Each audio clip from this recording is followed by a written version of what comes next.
Graças a Deus por esse tempo. Aleluia. Glória a Deus. Hoje é culto de missões, queridos, não é verdade?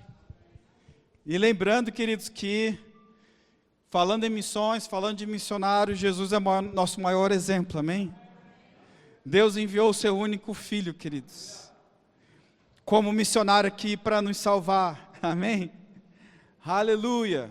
E é por isso que nós amamos missões, queridos, porque o próprio Senhor ama missões. Amém? Aleluia. Glória a Deus. Queridos, algo que o Senhor trouxe para essa noite, por meio da nossa liderança, queridos, foi nós falarmos sobre o Líbano, falarmos também sobre a família missionária que está lá no Líbano, né, atuando no Oriente Médio. Eu acho que eles já passaram por outros países também, mas no momento eles estão no Líbano. E nós temos uma apresentação, acho que já está aí no jeito. Amém? Nós temos uma apresentação exatamente para tratar esse assunto. Nós vamos primeiro trazer algumas informações sobre o Líbano, especificamente sobre o Líbano, e que a minha oração é que o Senhor faça queimar essa missão no seu coração, em nome de Jesus, amém? Então, queridos, pode ser que você talvez seja como eu, que antes desse culto mal conhecia o Líbano, mal conhecia a história do Líbano, mas eu estudei um pouquinho exatamente para esse dia, e o Líbano realmente é um país pequeno, a gente pode ver aqui no mapa, é um país pequeno. Israel já é um país pequeno, já é uma nação pequena, e o Líbano consegue ser menor que Israel.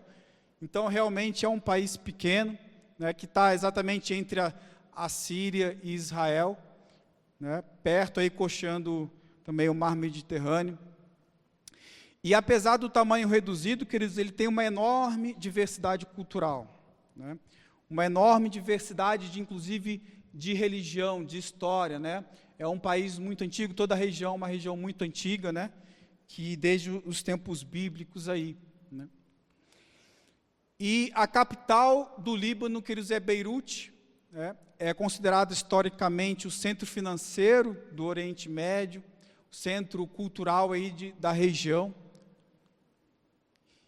E antes das crises recentes, nós vamos falar um pouquinho da crise que o Líbano tem enfrentado recentemente, mas o Beirute era considerado aí Paris do Oriente Médio, para a gente ter ideia da riqueza cultural, inclusive prosperidade também dessa cidade. Então era conhecido como Paris do Oriente Médio. Então, queridos, o Líbano é muito diferente do que a gente pode imaginar. Na minha cabeça, o Líbano era totalmente muçulmano e islâmico. Quem pensava assim? Eu pensava que o Líbano era totalmente muçulmano e islâmico. Está dando para ver aí, queridos? Amém? Mas não é, queridos. Né? O Líbano, nós vamos ver hoje, não é totalmente muçulmano, tem muitos cristãos lá.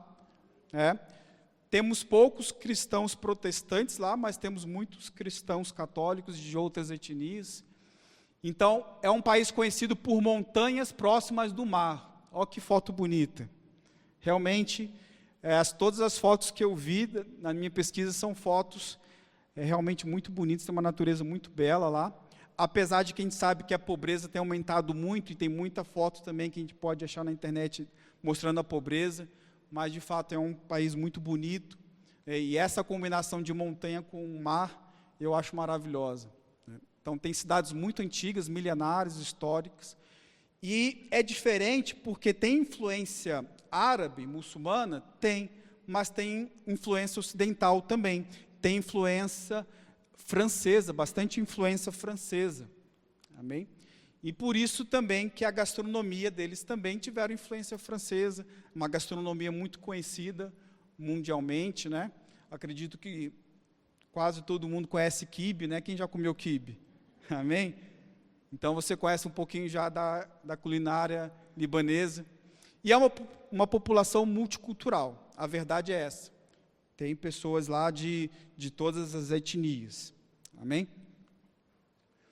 E é interessante também que o Líbano, nós vamos falar um pouquinho isso mais para frente, ela teve, o país por vários momentos teve grande saída de imigrantes, né? Muitas pessoas por causa de guerra e outros motivos, acabaram saindo do Líbano. Inclusive, muitos vieram aqui para o Brasil, né? Temos uma comunidade libanesa muito forte aqui no Brasil também. Só que o Líbano, apesar de todas aquelas fotos bonitas que nós vimos, né, ele tem enfrentado muitos problemas econômicos, políticos. Inclusive, nesse ano, eles estão passando por guerra de novo, né? Não sei quem tem acompanhado aí o noticiário, mas eles estão passando por guerra novamente, e eles estão com uma crise financeira muito alta, muito elevada, uma inflação muito alta, o dinheiro deles vale muito pouco,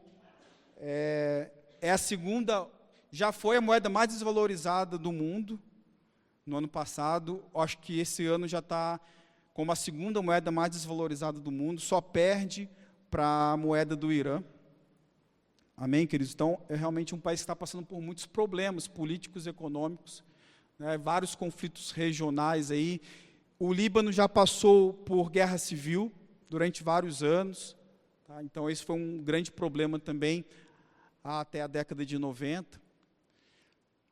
E, recentemente, né, para agravar tudo isso, além da crise econômica, além de todas as guerras e problemas que eles já passaram, teve uma explosão num porto em Beirute. Não sei quem ouviu falar dessa explosão em 2020. Foi, na verdade, tudo indica, né, eles acreditam que tenha sido uma explosão provocada por um adubo, né, nitrato de amônio, que é explosivo. E essa explosão, realmente, essa foto é dessa explosão, aliás. Tá? Então, essa explosão devastou uma parte considerável da capital.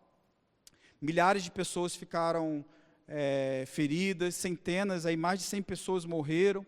Então, foi algo que muito recente também na história do Líbano, e que, juntando todos os fatores anteriores, né, e acrescidos aí da guerra agora com Israel, então, tem prejudicado bastante a nação. E aí uma pergunta que, como nós estamos no culto de missões, estamos falando de missionários naquele país, uma pergunta que a gente faz, né, que a gente pensa: qual é a religião predominante no Líbano? E aí, queridos, olha só que foto interessante. Acho que a cruz aqui todo mundo identifica que é uma igreja, né? Uma igreja cristã. E alguém sabe o que são essas torres aqui do lado? Oi? Minaretes, exatamente. São minaretes de uma mesquita, né, muçulmana. Então, você vê como que convive mesquita do lado de igreja, né? Essa foto, eu acho que retrata bem a questão da religião aí no Líbano. Tá? E então, pensando em mundo árabe, né, pensando em países que têm islamismo e tudo isso, o Líbano é um dos países que são, apesar de ter perseguição lá, né, mas é um país que é o mais diverso, né, que tem mais múltiplas culturas, múltiplas religiões do Oriente Médio, né, do mundo árabe como um todo, na verdade. Então, não existe no Líbano uma religião que seja dominante, né, não tem, apesar de ser muito comum em outros países da região. Então, metade da população, aproximadamente, é muçulmana. E aí tem muçulmanos sunitas e muçulmanos xiitas, tá? Então, metade aproximadamente é muçulmano. E aí nós temos uma outra parte que é cristã, né? Mas a maioria dos cristãos do Líbano são maronitas. Nós vamos falar um pouquinho o que são esses cristãos maronitas, mas não é de origem protestante. Tá? Nós temos ortodoxos gregos, católicos melquitas, né? Tem várias vertentes do catolicismo lá no Oriente, né? Essa é uma delas, armênios cristãos, né? Então, olha só, tem até um Cristo lá. Então, eles têm cristianismo lá, mas grande parte desse cristianismo é cristianismo católico. Pode acender essa luz aqui, senão vai ficar muito escuro. Acho que é perigoso, talvez, o pessoal ficar com sono. Amém, obrigado. Então, falando do principal grupo cristão, né, do Líbano, tem a igreja maronita, os cristãos maronitas, né? Então, eles são o principal grupo aí cristão do Líbano, né? que tem maior importância histórica. E o nome maronita vem de São Marom, né, que é um monge cristão que viveu na região da atual Síria por volta do século IV. E aí os seguidores desse São Marom exatamente viveram aí nas montanhas do Líbano, né, onde permanecem até hoje por séculos. Então, essa vertente aí do catolicismo, né, chamado catolicismo maronita, é muito forte lá. E é uma igreja, né, é uma das igrejas orientais ligada ao catolicismo romano, e eles reconhecem a autoridade do Papa, tá? Então, por isso que eles são realmente ligados ao catolicismo romano. Mas eles mantêm tradições próprias do Oriente Médio. Então, apesar deles serem católicos, eles mantêm a sua cultura, tem missas, inclusive, em árabe, né? E em partes mais tradicionais ainda do Líbano, usa o síriaco, que é uma derivação do aramaico antigo. Tá? Então, eles mantêm, de certa forma, a cultura árabe deles, esses cristãos maronitas. Tá? Mas eles são católicos. Amém? Então, o Líbano aí é um dos poucos países do Oriente Médio onde os cristãos têm presença política. Então, eles não apenas estão presentes na sociedade como igreja, mas lá, no Líbano, a religião e o Estado estão muito juntos, né, estão ligados. Religião e Estado lá andam juntos, de mãos dadas. Tá? Então, por isso que nós temos no Líbano representantes do cristianismo, representantes do islamismo, que são as duas principais religiões, tá? Então, os cristãos lá possuem partidos políticos, possuem universidades, tem até uma igreja protestante lá que tem universidade protestante, tá? Evangélica mesmo, tem canais de TV, tem escolas e participação no governo, tá? Aí você pode perguntar, mas por que tem perseguição lá? Bem, pessoal, vamos pensar o seguinte: metade da população é muçulmana, islâmica.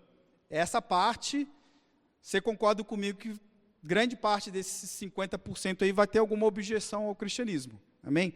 A outra parte, queridos, são cristãos tradicionais.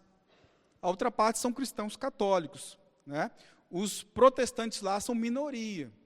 Então, você imagina que realmente não é muito fácil, queridos, né, a questão da pregação do evangelho protestante lá, tá? Da fé evangélica.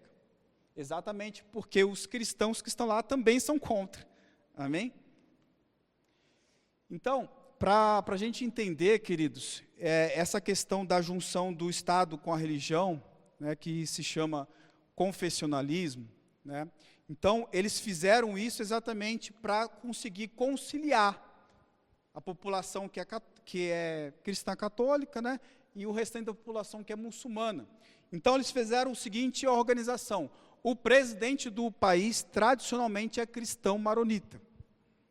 Então, inclusive, o presidente atual é cristão maronita.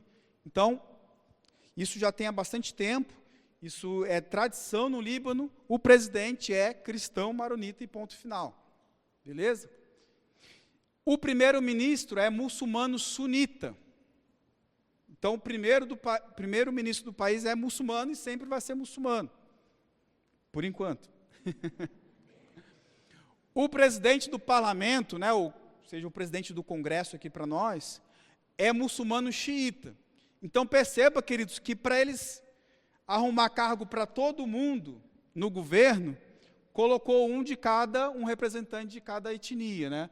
Um representante cristão, que é o presidente, o primeiro-ministro é muçulmano sunita, e o presidente do parlamento, do Senado, do Congresso, é muçulmano xiita. Então, todo mundo está representado aí nesse governo. Amém? Então, essa é a tradição lá no Líbano, tá?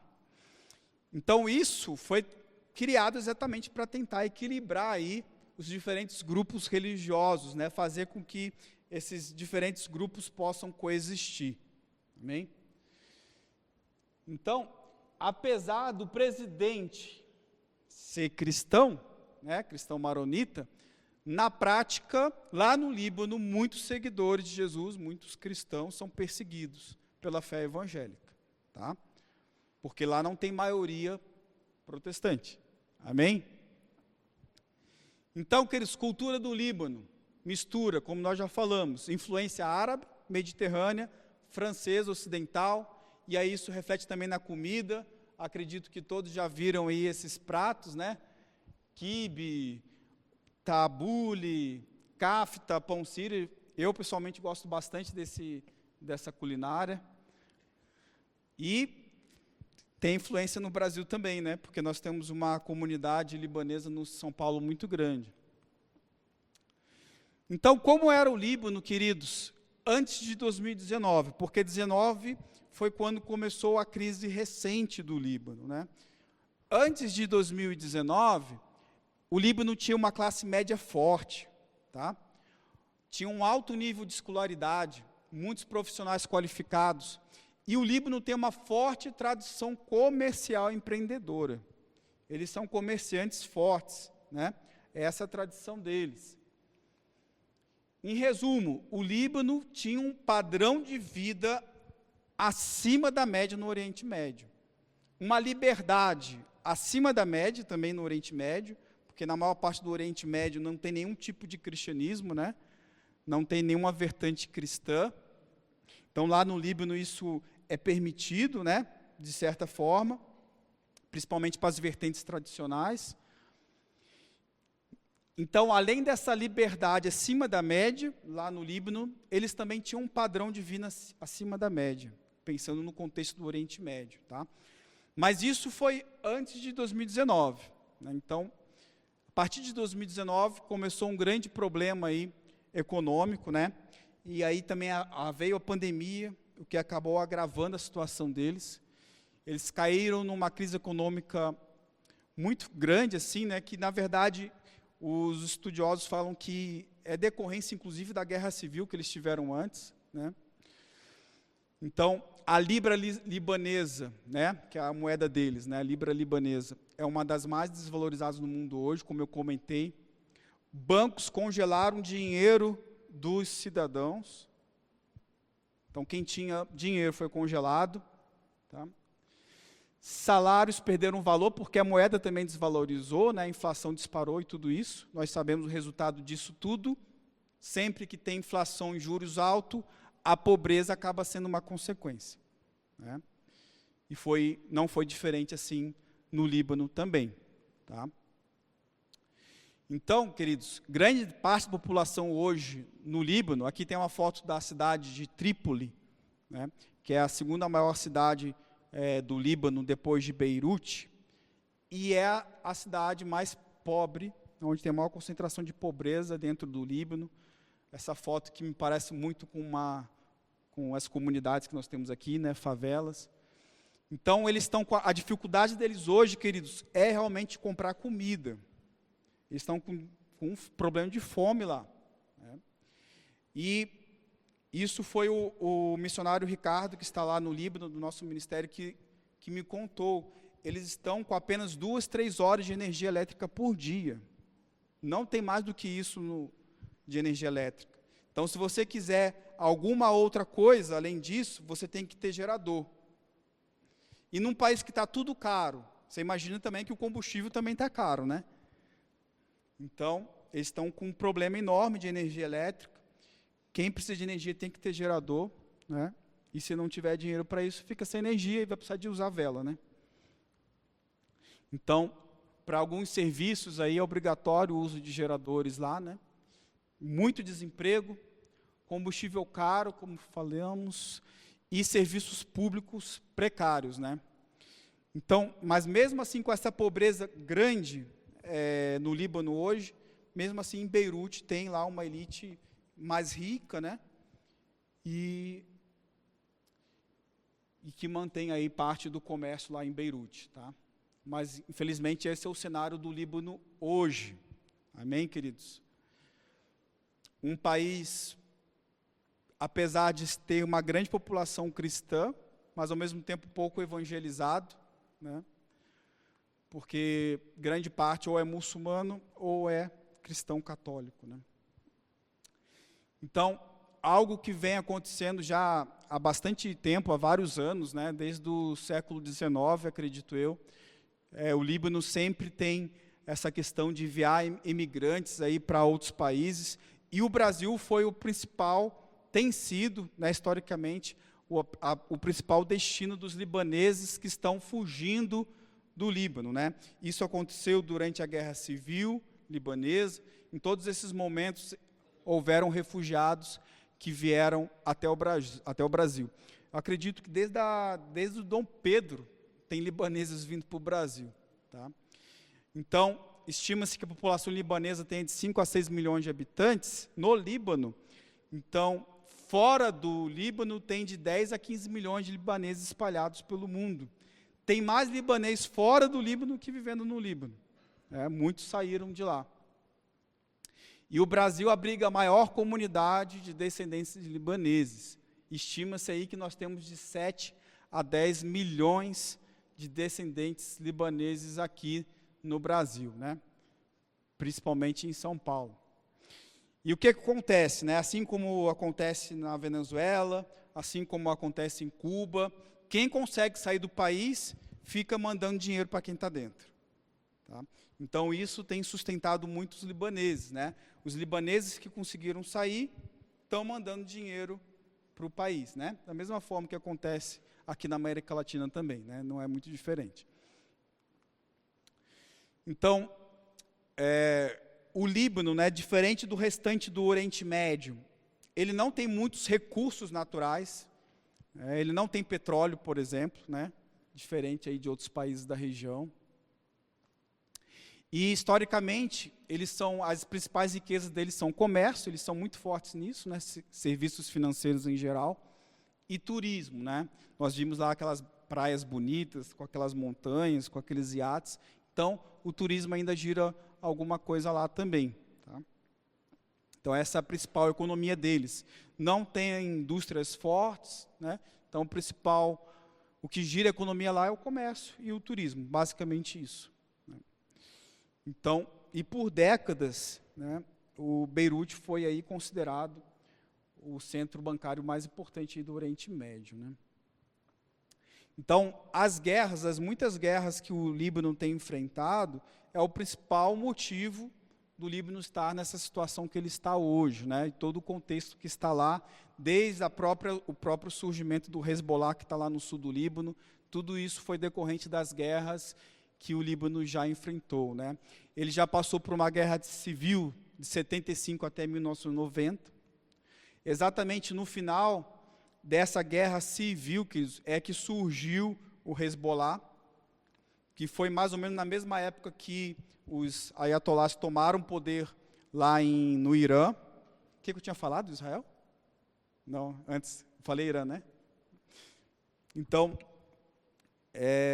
exatamente na época que os ayatolás tomaram o poder lá no Irã, os ayatolás começaram a fomentar os grupos paramilitares lá no sul do Líbano, né? Foi daí que surgiu o Hezbollah, que está nativo até hoje, né? Então, surgiu exatamente no final dessa guerra civil aqui, fomentado pelo Irã e continua sendo fomentado pelo Irã, né? Então, o Líbano passou por muitas invasões, né? Conflitos com Israel, exatamente porque antes mesmo do Hezbollah tinha um outro grupo lá, a OLP. Quem lembra da OLP? Também foi um grupo que já esteve no sul do Líbano, na época, acho que foi década de 60, né? Então, já faz muito tempo que tem esses grupos lá no sul do Líbano, e Israel está sempre lá tentando combater esses grupos, porque esses grupos estão lá exatamente para atacar Israel. Então, infelizmente, o Líbano está sempre sendo atacado por Israel, né? Por conta aí desses grupos que estão lá, a atuação desses grupos armados. E tiveram muita interferência do Irã e da Síria também, né? Então, falando um pouquinho do Hezbollah, né, que talvez seja o principal problema do Líbano hoje, né? O Hezbollah significa, né, na tradução literal desse termo árabe, né, significa partido de Deus, né? Então, eles se consideram partido de Deus. E quando se fala de guerra no Líbano, o principal nome hoje, a principal causa hoje da guerra no Líbano é o Hezbollah, tá?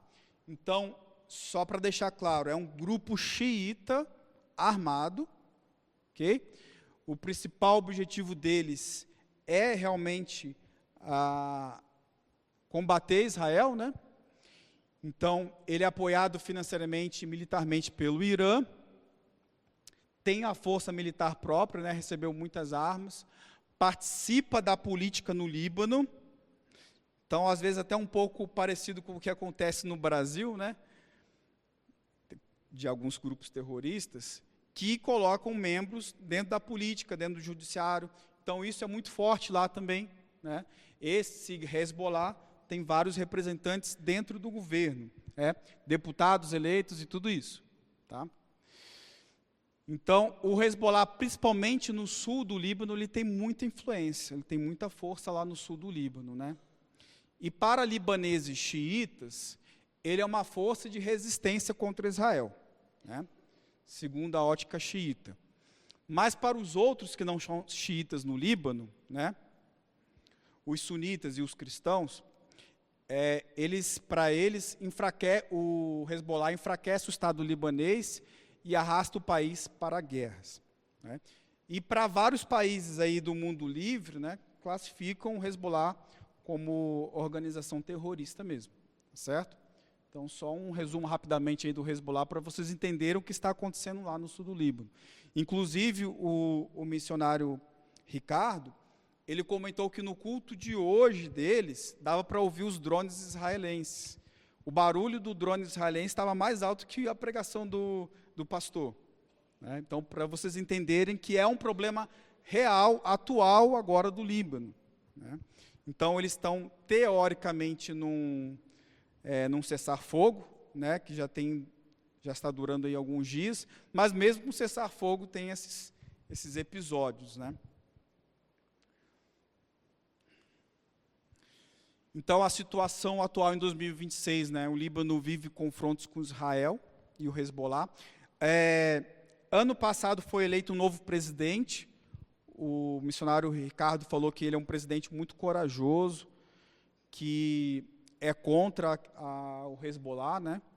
Então, ele pediu, inclusive, para nós orarmos por esse presidente. Eu anotei o nome dele, vou passar aqui depois. Mas é um presidente que começou no ano passado, né? Então, houve aí, durante o decorrer desse ano, né, nos primeiros meses, bombardeios israelenses no sul do Líbano, em áreas próximas de Beirute também, ataques com foguetes e drones do Hezbollah, e a gente sabe que os próprios foguetes do Hezbollah, né, eles não têm tanta assim, perícia no negócio, né? Então, muitos foguetes deles mesmos caem dentro do próprio território deles, né? Isso é uma coisa comum. Isso foi algo comum tanto na faixa de Gaza, como também no sul do Líbano, né? Então, centenas de milhares de pessoas deslocadas, refugiados, né? Inclusive, uma das missões que o casal missionário nosso está trabalhando lá é fazer marmita para esse pessoal que está sem comer, lembrando todo o contexto, eles estão numa miséria, né? Estão enfrentando guerra, já vieram de uma guerra civil recente, então tem toda uma problemática aí, né, que realmente tem custado a vida de muitas pessoas lá, muitas pessoas refugiadas, desabrigadas, né, pessoas que ficaram sem casas pelos bombardeios, né, e tudo isso. E a gente sabe milhares de mortos também, né? Então, infelizmente, quer dizer, essa é a situação atual do Líbano. Mas diga comigo, por enquanto, porque a palavra da fé chegou lá, queridos. Amém? Graças a Deus por isso. E nós cremos, queridos, nós vamos orar nesse culto, nós cremos numa transformação dessa nação. Nós passamos aqui um panorama do que tem acontecido para vocês entenderem. Porque enquanto a gente não sabe o que aconteceu, não sabe o que está acontecendo, você não sabe nem interceder direito, não é verdade? E você tem que, eu acredito muito nisso, que a gente tem que ter aquele sentimento, né, de realmente sentir a dor do outro. Então, acredito que a gente pode sentir um pouquinho do que eles estão passando. De fato, não é uma situação fácil, queridos. Mas nós sabemos que Jesus Cristo morreu por nós e morreu por eles também. E nós sabemos que não é a vontade de Deus essa situação, queridos. Não é a vontade de Deus que os libaneses vivam em miséria. Não é a vontade de Deus que os libaneses sejam mortos. Estamos falando do Líbano porque hoje o foco é Líbano. Mas todo mundo, né, e todo o Oriente Médio também, como um todo. Mas a vontade de Deus, queridos, é que todos sejam salvos. A gente sabe disso. A vontade de Deus é que todos sejam salvos e cheguem a um pleno conhecimento da verdade. E, queridos, já tem rema lá no Líbano, você acredita? Já formaram uma turma lá. Amém? Glória a Deus. Então, nós cremos, queridos, realmente, num tempo de transformação, num tempo de libertação para aquela nação. Amém? Aleluia.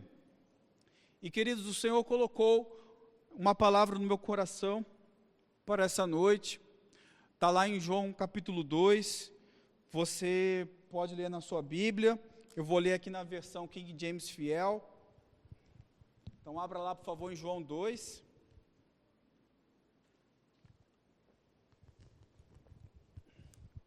Aleluia. E no dia terceiro, houve um casamento em Caná, da Galileia. E a mãe de Jesus estava lá. E também foram convidados Jesus e seus discípulos para o casamento. E tendo acabado o vinho, a mãe de Jesus lhe disse: eles não têm vinho. Maria só falou isso. Eles não têm vinho. Versículo 4. Jesus lhe disse: mulher, que tenho eu contigo? Acho que na maioria das versões está dessa forma, né? Mulher, que tenho eu contigo? Ainda não é chegada a minha hora. Aí eu vi lá na King James atualizada, está dessa forma: mulher, em que essa tua preocupação tem a ver comigo? Gostei dessa versão. O que essa preocupação sua, do vinho ter acabado, tem a ver comigo? Onde que eu entro nessa história que eu não estou entendendo? Foi mais ou menos essa resposta de Jesus. Você concorda comigo, queridos, que foi uma resposta dura? Se você estivesse pedindo alguma coisa para Jesus, né? Se você estivesse orando ou falando com ele, se você estivesse lá naquela época e você pediu alguma coisa para ele, e aí Jesus responde: o que eu tenho contigo? Uma resposta dura, né? Queridos, mas se a gente prestar atenção, Maria não pediu de novo nada. Na verdade, a gente nem vê Maria pedindo nada. Ela só falou com Jesus. Cadê? 3. Tendo acabado o vinho, a mãe de Jesus lhe disse: eles não têm vinho. Foi a única coisa que ela falou. Queridos, isso nos mostra que a fé genuína, a fé do tipo de Deus, a fé que realmente traz a manifestação das bênçãos do Senhor, não é uma fé que fica pedindo. Não é uma fé que fica implorando. Você não vê aqui Maria desesperada, falando com Jesus: Jesus, acabou o vinho, o que a gente vai fazer? E agora a festa vai acabar. Você vê uma mulher, que por acaso era mãe de Jesus, poderia ser outra mulher.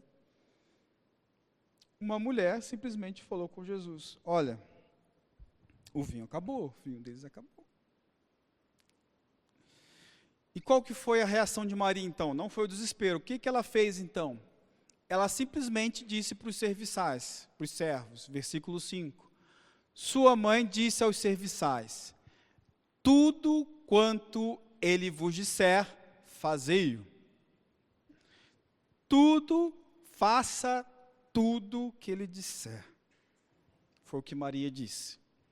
Maria não falou mais nada com Jesus. Maria foi falar com os servos, que provavelmente os servos estavam desesperados, porque tinha acabado o vinho. E Maria disse para eles: só faça o que ele falar, não faça mais nada, só segue o que Jesus falar. Temos que lembrar aqui, queridos, que Jesus estava aqui bem no início do ministério dele, tá? Ele tinha acabado de chamar alguns discípulos, estava bem no início do ministério. Então, muitos consideram que, inclusive, tenha sido aí um dos primeiros milagres dele, né? Então, versículo 6, estavam ali postas 6 talhas de pedra, do tipo usado pelos judeus para as purificações, e em cada uma cabiam 2 ou 3 metretas, né? Que dá aí de 20 a 30 galões, que dá aproximadamente aí de 500 a 700 litros no total. Era muita água que cabia. Era muita água, queridos. Amém? Aleluia. Então, só recapitulando aqui. Maria não discutiu com Jesus. Amém? Ela pediu apenas uma vez. Na verdade, dependendo da forma que você interpretar, ela nem pediu nada. 3. Ela apenas disse aos servos: façam qualquer coisa que ele disser. 4. Ou seja, Maria pediu e depois confiou, mesmo depois da resposta aparentemente negativa. Então, ela pediu e confiou, queridos. Isso nos ensina como nós devemos nos portar. E uma outra coisa interessante, queridos, Maria não estava fazendo nada por ela mesma. Já parou para pensar nisso? Ela não estava fazendo nada por ela mesma. Jesus também não estava fazendo nada por ele mesmo. Mas, queridos, nós vemos aí um coração de quem se importa com o outro. Amém?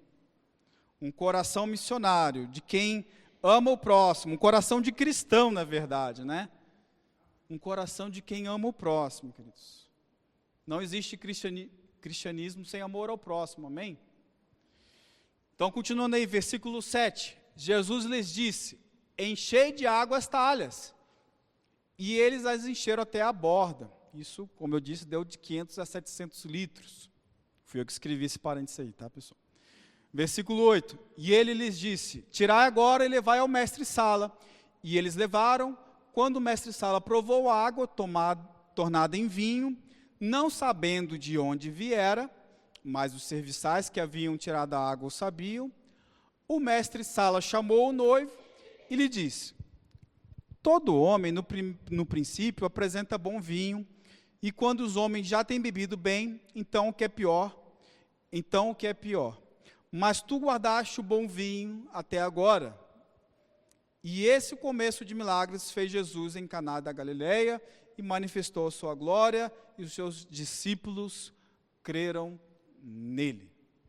Amém, queridos? Aleluia.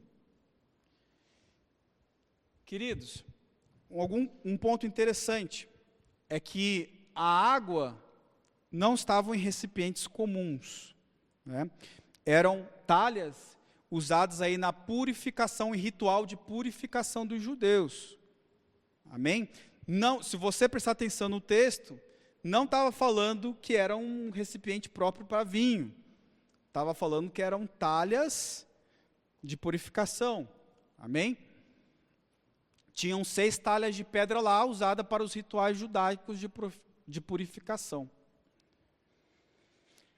E, queridos, com esse milagre, Jesus está mostrando que desde aquele momento, no início do seu ministério, algo já estava mudando, algo novo estava acontecendo.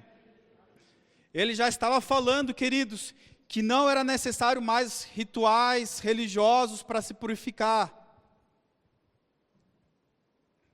Ele estava mostrando, queridos, que agora era o tempo de uma nova aliança. Um tempo que não era mais conseguido nada por força humana. Um tempo em que as coisas são conseguidas por causa do favor de Deus. Um tempo que fala que é mais importante você mudar por dentro, se transformar por dentro, do que pensar em rituais de purificação exteriores. Você está comigo, queridos? Tem gente que foca muito no milagre em si da transformação da água em vinho. Amém?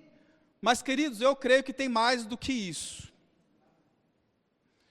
Jesus aproveitou aquela oportunidade, queridos, para abençoar aquela família, e aproveitou aquela oportunidade para já deixar a mensagem, que era um novo tempo, não mais marcado pela religião humana, mas um tempo onde temos graça e favor diante de Deus. Amém? Aleluia. E, queridos, foram muitas centenas de litros. Tinha vinho ali para aquela festa e sobrava para depois. Queridos, isso nos mostra também que é um tempo de abundância. É um tempo de abundância. Aleluia. Que vem muito mais do que você precisa, porque não é só para você, é para você repartir. Amém? Aleluia. Você está aqui? Então lembre-se, queridos, tudo começou com Maria preocupada que o vinho tinha acabado. Ela poderia não ter interferido, não ter feito nada a respeito, não ter se importado, mas ela decidiu se importar. Jesus decidiu se importar. E se eles não tivessem feito isso, queridos, provavelmente aquele casamento teria chegado ao fim. E, queridos, se nós não fizermos nada, pode ser que a história do Líbano não seja transformada agora. Pode ser que as coisas se tardam mais. E, queridos, não sei se você lembra, mas você é a igreja do Senhor aqui nessa terra. Você é corpo de Cristo. Eu e você somos representantes, embaixadores do reino de Deus. Estamos aqui, queridos, para representar Jesus. Você é o representante de Cristo nessa terra. Amém? Aleluia. Aleluia. Então, queridos, verdadeiras transformações começaram com uma atitude de fé, como Maria fez. Amém? Tempos extraordinários de bênçãos e alegrias acontecerão após ouvirmos e obedecermos às direções de Jesus. Maria falou: faça tudo o que ele disser. Sabe, queridos, às vezes a gente está patinando, batendo cabeça na vida, porque simplesmente a gente não está ouvindo o que Jesus está falando. Se a gente parar para ouvir, queridos, ele vai nos falar: oferta aqui, semeia ali. Amém? Ele quer nos guiar até onde semear, queridos. Amém? Aleluia. Ele quer nos guiar em cada passo da nossa vida, queridos. Em cada tempo, em cada estação. Ele nos mostra o que fazer, queridos. E se nós quisermos experimentar, queridos, de uma bênção, da bênção do Senhor, da abundância do Senhor em nossas vidas, nós temos que ouvir o que Jesus, o que o Espírito Santo está nos guiando. Amém? Aleluia.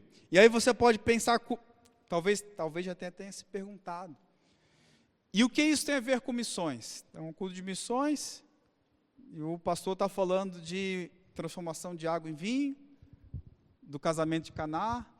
E o que isso tem a ver com missões, queridos? O que Maria pediu e fez não foi por ela mesma, como nós já falamos. O que Jesus fez não foi por ele mesmo. O que Deus fez quando enviou Jesus não foi por ele mesmo, foi por nós. Jesus foi um missionário enviado por Deus para nos salvar, queridos. Ele foi enviado de Deus para aquele casamento. E nós somos o enviado de Deus para essa geração, queridos. Nós somos o enviado de Deus para essa geração. E talvez tudo que uma nação como o Líbano precisa é de alguém que fale: ouça o que Jesus está falando. Seja guiado por Ele, não seja guiado pelos governos, não seja guiado por orientação política ou religiosa, seja guiado por Deus, seja guiado pela palavra. Amém? Aleluia. Aleluia. E aí você pode pensar, queridos: mas eu não tenho chamado para o Líbano. talvez você realmente não tenha chamado para o Líbano. Amém? Mas, queridos, nós fomos chamados para anunciar em todas as nações. Então, se você não vai para o Líbano, se eu e você não vamos para o Líbano, se nós não temos chamados para o Líbano, se nosso chamado é realmente o Brasil, então nós temos que semear no Líbano, nós temos que semear no Oriente Médio, nós temos que manter os missionários que estão lá. Nós sabemos que aquela região como um todo é um pouco diferente no Líbano, nem tanto, mas é um pouco diferente lá, mas nós sabemos que tem uma perseguição religiosa muito forte lá. Então, os missionários que lá estão, queridos, precisam de suporte nosso. Amém? E não estamos falando só de suporte financeiro, queridos, precisa de oração, suporte em oração. Imagina um país que tem 2 horas de energia por dia. Um país que está vivendo na miséria praticamente, né? Com guerra, escutando drone passar na cabeça de vez em quando. Não é uma situação muito fácil, né, queridos? Então, eles precisam de nossa oração, amém? E eles precisam também, queridos, das nossas ofertas. Amém? Então, se não podemos ir, devemos orar e ofertar. Amém? Se nós não fomos chamados para o Líbano, queridos, mas eu tenho certeza que você foi chamado para manter essa obra. Amém? Aleluia. E, queridos, essa foi a direção que o Senhor nos trouxe para esse culto de missões. Foi a direção que nós recebemos da nossa liderança. E nós recebemos essa direção como uma direção de Deus, queridos. Amém? Então, queridos, a minha oração nessa noite, queridos, é para que nós ouçamos o que o Espírito está comunicando no nosso coração. Amém? O que o Senhor quer que façamos com relação ao Líbano. Aí eu vou pedir aqui para liberar o som. Aleluia. Pai, muito obrigado, Senhor. Nós te agradecemos por essa família missionária, Pai, que está no Líbano, Pai. Obrigado, Pai, pela coragem deles, Pai, que deixaram a sua família, deixaram a sua nação, Pai, e foram até uma região, Pai, considerada por muitos como inóspita. Uma região de perseguição, onde muitas vezes cristãos são mortos, Pai. Obrigado, Pai, nós honramos, Pai, essa atitude deles, Pai, de estarem lá, Pai. Obrigado, Pai, nós somos gratos ao Senhor pela vida deles, Pai, mas nós queremos ser também participantes dessa obra, Pai, orando, contribuindo, Senhor, e é o que nós estamos fazendo agora, Pai. Nós intercedemos, Pai, por essa família, Pai. Declaramos prosperidade financeira sobre eles, em nome de Jesus. Declaramos, Pai, que muitas vidas, muitos cristãos sejam tocados, Pai, não somente aqui na igreja, Pai, mas em todas as igrejas, Pai, do Verbo da Vida, Pai, que mantenedores sejam levantados, Pai, para manter essa obra, Pai, em nome de Jesus, Pai. Obrigado também pela saúde, Pai, emocional, Pai, dessa família.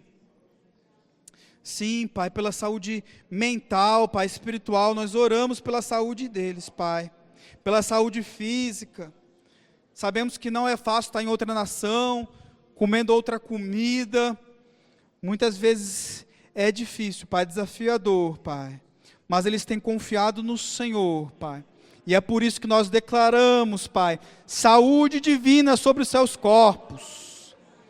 Saúde divina sobre suas almas, em nome de Jesus. Obrigado, Pai, pelo seu filhinho Benício, Pai, que está começando a escola, Pai. Nós declaramos que ele se enturmará facilmente, que ele se adaptará facilmente, Pai, a essa cultura, Pai, que é tão diferente, Pai, da cultura brasileira. Em nome de Jesus, Pai, oramos por esses filhos, Pai, por essas 2 crianças, Pai, que elas sejam protegidas nessa nação, Pai, que elas sejam protegidas, Pai, de qualquer homem mau, de qualquer má intenção, Pai, em nome de Jesus, Pai, que toda arma forjada contra a vida deles caia por terra agora, em nome de Jesus. Nós declaramos, Pai, a paz do Senhor, a paz que excede todo o entendimento, guardando a vida deles, Pai, guardando a alma deles, Pai. Em nome de Jesus, Pai. Obrigado, Pai, por essa viagem que eles vão fazer ao Brasil. Obrigado por esse tempo que eles terão aqui, Pai. Desde já declaramos que será uma viagem tranquila. Em nome de Jesus. Os voos não serão cancelados. A viagem não será cancelada. Nós declaramos um retorno em paz ao Brasil. E eles irão desfrutar de um tempo de crescimento, um tempo de avanço, de um tempo de refrigério do Senhor. Obrigado, Pai, por esse tempo no Brasil, que será um tempo de refrigério sobre a vida dessa família missionária, Pai. Obrigado, Senhor, nós te agradecemos, Senhor. Nós te agradecemos, Pai, por parceiros, Pai. Por parceiros, Pai, para que as portas sejam abertas nessa nação, Pai. Sabemos que eles estão apoiando nesse momento outros ministérios, Pai. E que eles tenham graça e favor, Pai, diante dessas lideranças, Pai. Que eles tenham graça e favor, Pai, diante de outros irmãos, Pai, para que eles mesmos possam desenvolver, Pai, a obra pelo qual eles foram chamados a fazer. Em nome de Jesus, declaramos sobre a vida deles graça e favor diante do Líbano, graça e favor diante das lideranças do Líbano, graça e favor diante das lideranças políticas, diante das lideranças religiosas. Obrigado, Pai, porque eles cairão na graça do povo, Pai. Oh, aleluia. Obrigado, Pai, por essa família abençoada, por essa família maravilhosa que o Senhor levantou para essa nação, Pai. E nós ouviremos notícias, Pai, da colheita deles. E nós ouviremos notícias da colheita da nossa própria semeadura nessa nação. Obrigado, Pai, porque as nossas sementes produzirão vida naquela nação. Obrigado, Pai. Obrigado, Senhor. Oh, aleluia, declaramos a vida de Deus nessa nação.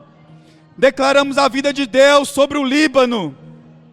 Líbano, desperta. Desperta. Porque Jesus está voltando. Desperta, libaneses. Oh, Pai, nós oramos por essa nação, Senhor. Intercedemos por ela, Pai. Sabemos que eles têm sofrido por guerras, eles têm sofrido com fome, eles têm sofrido com miséria, Pai, mas nós sabemos que essa não é a Tua vontade para o Líbano, Pai. Essa não é a Tua vontade para os libaneses, Pai. Por isso nós aqui como corpo de Cristo, que entendem a sua posição, sabemos que estamos assentados com Cristo, nas regiões celestiais em Cristo Jesus, e é diante dessa posição diante de Deus, que nós declaramos um avivamento sobre o Líbano, nós declaramos restauração, avivamento, salvação, salvação sobre os muçulmanos, salvação sobre os cristãos que estão lá. Oh, aleluia! Nós declaramos um despertamento do Espírito sobre o Líbano. Oh, aleluia! Oh, obrigado, Pai, pela prosperidade e paz do Líbano. Que essas guerras cessem. Espírito de morte, nós te paralisamos agora em nome de Jesus. Espírito destruidor, pare agora, em nome de Jesus. Que toda destruição seja paralisada agora em nome de Jesus. Não aceitamos mais morte naquela nação. Não aceitamos mais morte, sangue sendo derramado sobre o Líbano. Não, não. Reivindicamos o sangue desse povo. Reivindicamos o sangue da nação libanesa. Oh, declaramos que o Líbano é do Senhor Jesus. Oh, aleluia. Obrigado, Pai, por intrepidez sobre a família Carvalho, para pregar o Evangelho com ousadia, para pregar o Evangelho com intrepidez, e que os sinais acompanhem a pregação do Evangelho naquela nação. Que milagres, maravilhas e sinais acompanhem a pregação do Evangelho no Líbano, em nome de Jesus. Obrigado, Pai, porque sabemos que é um novo tempo sobre o Líbano. Obrigado, Pai. Da mesma forma que Maria se importou com aquele casamento, nós nos importamos, Pai, nessa noite com o Líbano. Nós nos importamos com essa nação. E nós assumimos um compromisso, Senhor, diante de Ti, de orar por essa nação, de semear nesse chamado, nesse ministério da família Carvalho. Obrigado, Pai, obrigado, Senhor, porque nós ouviremos as boas notícias vindas daquela nação. Nós ouvimos as más notícias do que já aconteceu, mas pela fé, nós já podemos ouvir as boas notícias que o Evangelho pode fazer em um país. Aleluia! Obrigado, Pai, por essa nação completamente transformada. Oh, aleluia! Pobreza nunca mais, miséria nunca mais. O Líbano será próspero, muito mais do que já foi no passado. O Líbano será uma nação próspera, e que enviará missionários para o Oriente Médio, para os outros países árabes. Obrigado, Pai. Obrigado, Pai, por essa grande colheita. Nós nos alegramos, Senhor, com essa grande colheita. Oh, aleluia! Vai acontecer! Oh, aleluia! Graças a Deus! Aleluia! Deus é bom, amém, queridos? Glória a Deus! Aleluia!